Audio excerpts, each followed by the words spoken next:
Okay, we're back. We're back. We had some technical difficulties. So going on. Today, the markets are up. They were down over 300 points. All the indexes were down. The Dow was down over 300 points. It's up now, closed up over 370. And so they say in CNBC that the markets turned positive after CNBC's David Farber reported that a group of banks would deposit $30 billion in First Republic. How did CNBC know about it first? There's an inside deal here. And who gives a fuck about First Republic? How about all the other banks? So this is just the beginning. And again, how about the plunge protection team? You think they came in?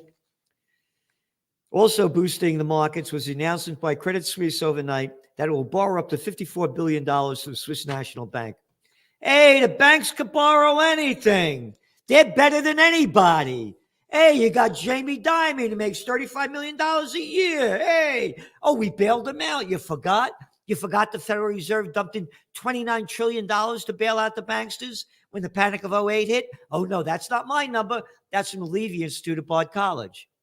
What a bunch of crap. They're bailing out all the bigs, all the riches, as everybody else goes down. You lose your job, you lose your house, you lose your car. Who could give a shit? Hey, but we got to bail out the banks. And the rich people that gambled on the banksters. I said this going on for years. Why would you keep a lot of your money in the bank when they're giving you back nothing on it and making money on you?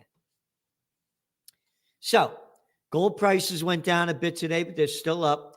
This is the beginning of the death of the dollar. Because now with this calamity going on, next week is going to be important how much the Fed raises interest rates. If they only raise them 25 basis points, the fake market's going to keep going up. And guess what? So too will gold. They're going to lower these interest rates, we said, before the 2024 elections. That's going to be the death of the dollar because the dollar is only strong because they keep raising interest rates. You got a $37 trillion debt and a crisis unraveling in front of us, all detailed in your Trends Journal, why it's happening, what's next, and what you might want to do. We do not give financial advice. We give the trend forecasts.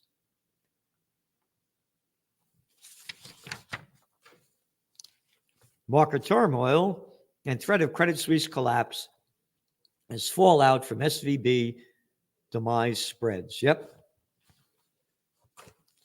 One after another.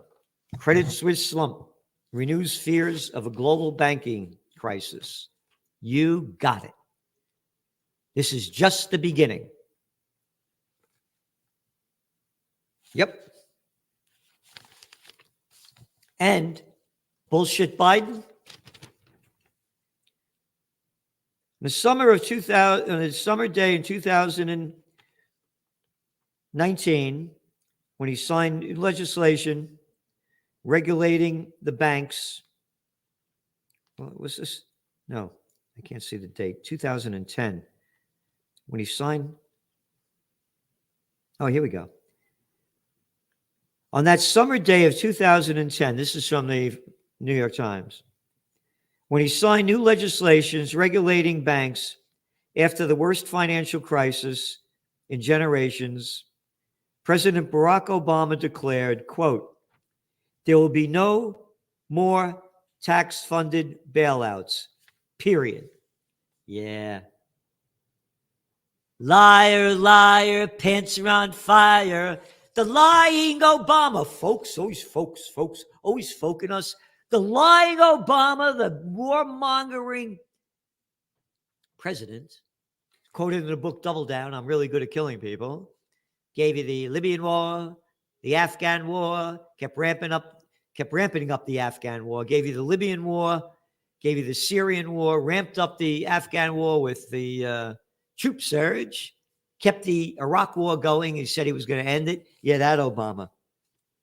Yep. Period. You got a period. Maybe you do. I'm not sure. I look at you. I'm not sure. Maybe you do get periods. Policymakers' peril. Populist backlash. Biden tries to cast bank closure as effort to punish executives while protecting the economy. Yep. Now that the FDIC has suffered deposits in SVB and Signature, that they will get all their money back, and it'll be hard not to extend that guarantee to everyone. A potentially costly proposition, said Thomas Honig, who was vice president or vice chairman of the FDIC in 2012 to 2018. If you bail out some of these depositors, you are going to have to explain yourself if you don't bail out others.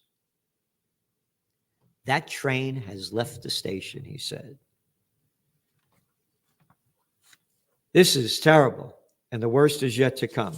Oh, here's something interesting from today's Wall Street Journal. U.S. economy shows signs of cooling. Blow me away. Would have never known. Of course it's cooling.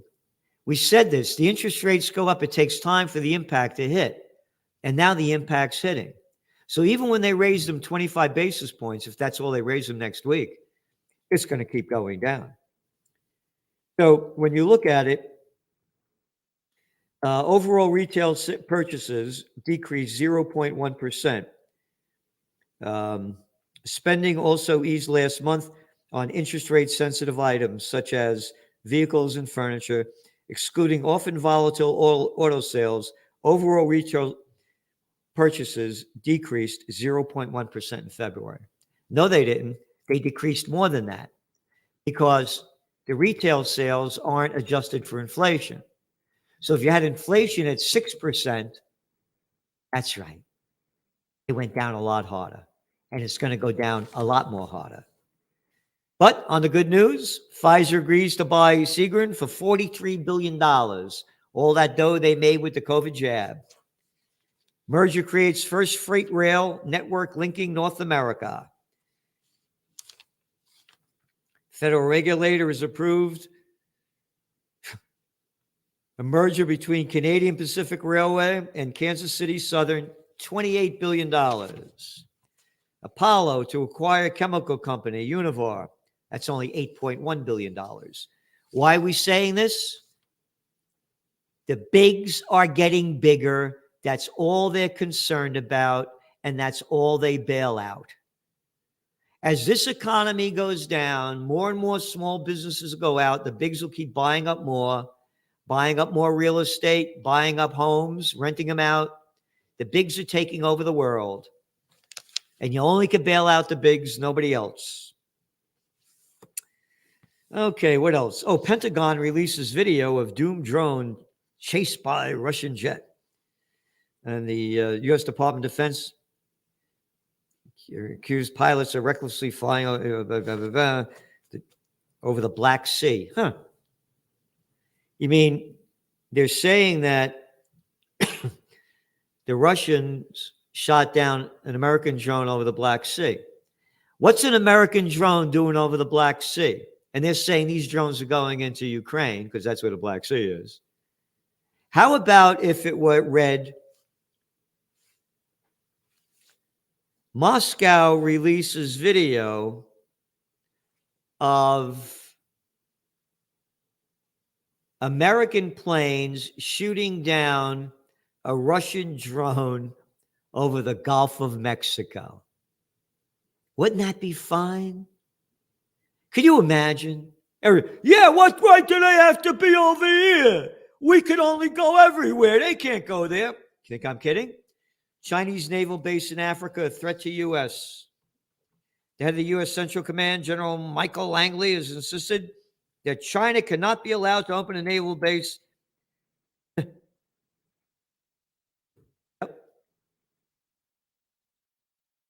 in Africa. State blah, blah, blah. But he emphasized that a West African naval base facility would place China, quote, in an advantage over the U.S. The United States has over 700 military bases in over 80 countries. China has a handful.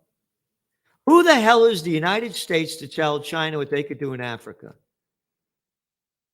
Just like Israel and the United States are screaming because an Iranian destroyer or whatever was down in Rio de Janeiro in Brazil. Only America has the right to be hegemony. Hegemony in war and hegemony in the economy. And that hegemony in both ends are ending. The death of the dollar is on the doorstep. It's coming near you. And remember, hit that subscribe button. Get these numbers up. Should be way higher. We're giving you what nobody else is. What else we got here? Pentagon refocuses spending on weapons to deter China. Now, who's that from? Wall Street Journal. Spending more money to deter China? Hey, Pentagon, you couldn't win the Iraq War. You lost the Afghan War. You lost the Vietnam War. You haven't won a war since World War II. You're going to deter China? No, but we're going to steal more of your money to get to the military-industrial complex, as 64% of Americans are living paycheck to paycheck and homeless are filling up the streets. But don't get angry. Bend over and swallow their crap. So they had this, the farmers are protesting over there in Holland. The Dutch, they had a Dutch election because they wanted to do away with their farms for climate change. And the farmers won an election that their party, the political party, they came from nowhere and went somewhere. That's one of our top trends for 2023. We warned about this. Anti-establishment movements going on around the globe. They had enough of the crap of those in power. Yep. Victories and impoverishments across the nation, nearly 18 million for a party whose leader is only blah, blah, blah. It goes on and on and on.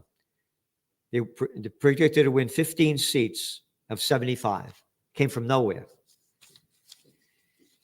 And they also had in France, they've been protesting week after week after week, week after week after week, day after day about raising the retirement age.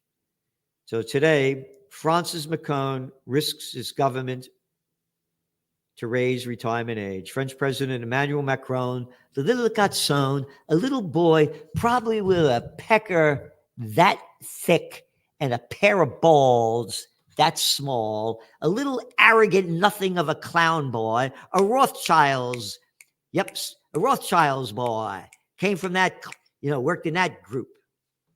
French President Emmanuel Macron ordered his prime minister to wield a special constitutional power on Thursday, today, that skirts Parliament to force through a highly unpopular bill raising the retirement age from 62 to 64 without a vote.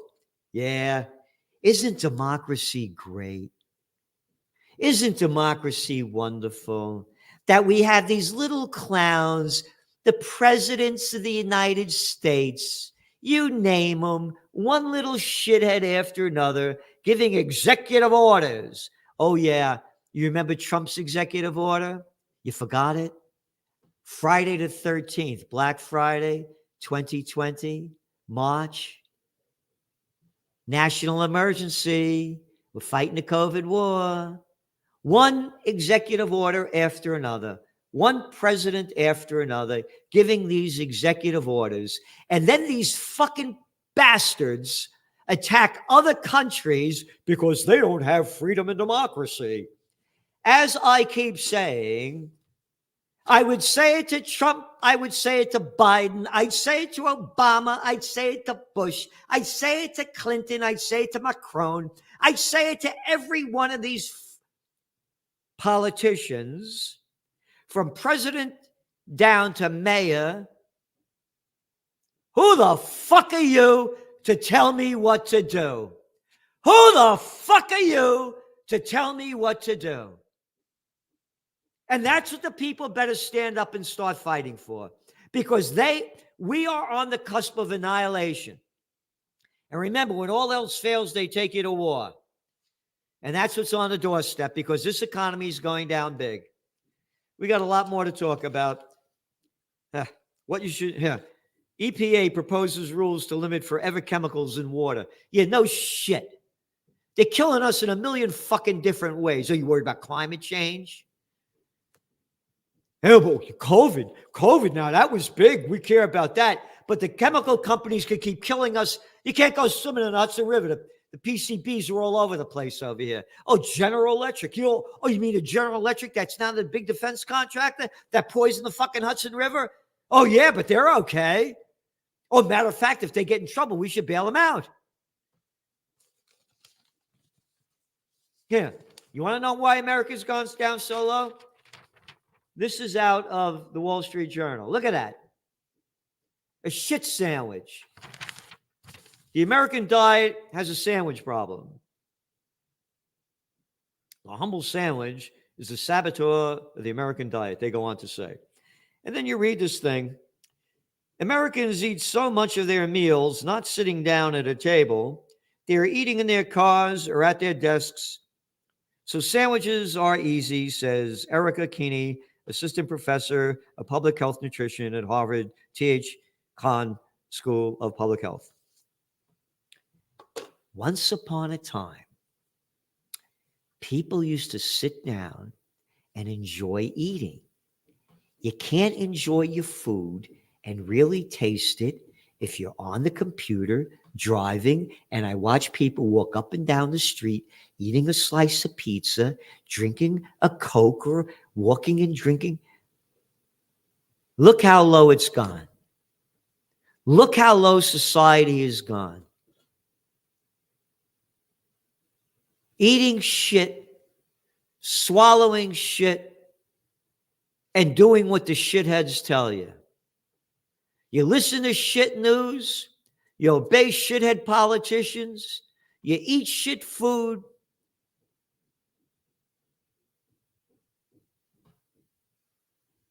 And what do? They poison us in 1,000 different ways because the slimy politicians get paid off, let the bigs do anything they want, because politicians never work a day in their life. All they do is suck off the public tit, and you could buy them out really cheaply. That's right. Yeah, you buy them out. Keep buying them out. Give them a couple of, because they never work a day in their life, but then they become rich later on. What else? Chinese condemns Japanese plan to release Fukushima water. It's fine. Dump that poison shit in the water. It's fine. It'll be okay. Our public health official says so. Big story in here in the New York Times. Let's read this thing.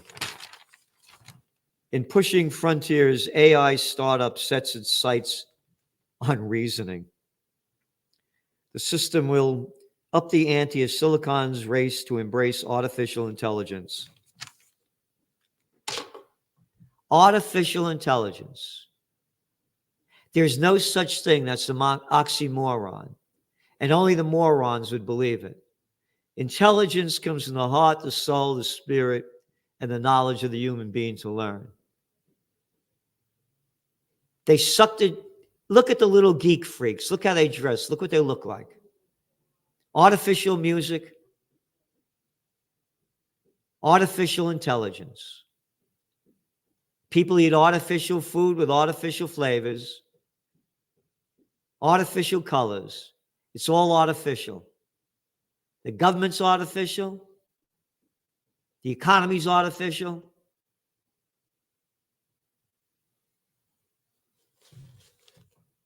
Again, as I say, they misspelt it in the King James Bible. They said the meek shall inherit the earth. The geeks have inherited the earth. This has to turn around. We need a renaissance. And we're doing everything we can to give it to you. We give you hard facts in a magazine, not chat GPT. There's no journalism anymore. Very few of us. So we're giving you, you're not getting anywhere else. So thanks for tuning in. Remember, tune in yesterday, Salenti and the Judge. It's a real powerful one with Judge Andrew Napolitano. And spread the word of the Trends Journal And if you want to know history before it happens, again, go back. We warned about March Madness in February that it would happen. One after another. Do we get it right all the time? Of course not. We're human beings. But most of the time when we get it wrong is because they come up with a new game to change the game, like a thing called quantitative easing and negative and zero interest rate policy, and on and on and on. It's a crime syndicate. So you never know what the criminals are going to do. Thanks for tuning in, and see you soon. Get the Trends Journal, the best investment you could make, because it's the best investment into your mind, and it can change how you look at the world. Over the last 30 years, Joe Salante has been more accurate about predicting what would be happening than anyone else I'm aware of. The Trends Journal is one of the greatest sources of information, and and it really is. You're predicting these things well ahead of time. I would encourage everyone to go grab the latest copy. Been a Trends Journal subscriber for 20 years. I just have to commend you. What you guys have put together in your latest Trends Journal, there's nothing like this out there. Sir, everything that you predicted about the economy, you were absolutely right. So I have followed you all this time. So please take a look at the Trends Journal. You correctly forecast that the Fed would hike rates quite aggressively, correctly said that initially gold and silver would drop as the Fed starts to raise rates to 1.5% and above. When we spoke last, Bitcoin was around 49,000. You said you expect to drop, and if it drops below 30, 35, then it could really drop. Trends Journal, which I would encourage people to go and check out. It's actually a 200-page document, pure data-driven analysis. Gerald Salente, the top trends forecaster in the world. Gerald, you had an interesting call back in September of last year. You said gold had bottomed, which is exactly what happened. And here we are, and we're above $1,900. Subscribe to the Trends Journal. Read history before it happened at trendsjournal.com.